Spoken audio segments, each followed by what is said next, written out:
Sanibonani bafowethu, ngiyabingelela ukungelela Mgingi waNgubane.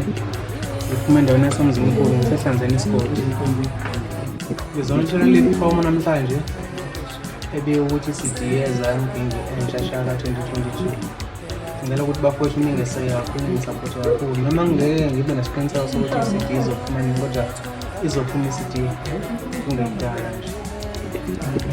Bengizokucela-ke nokuthi nifollow ipage likaMgingi laphana libhaliwe ku-Facebook iChama Mgingi Ngubane. Ufollow lelo page ukuthi uzokwazi ukuthi mhlampe i-CD izotholakala nini, itholakala kanjani.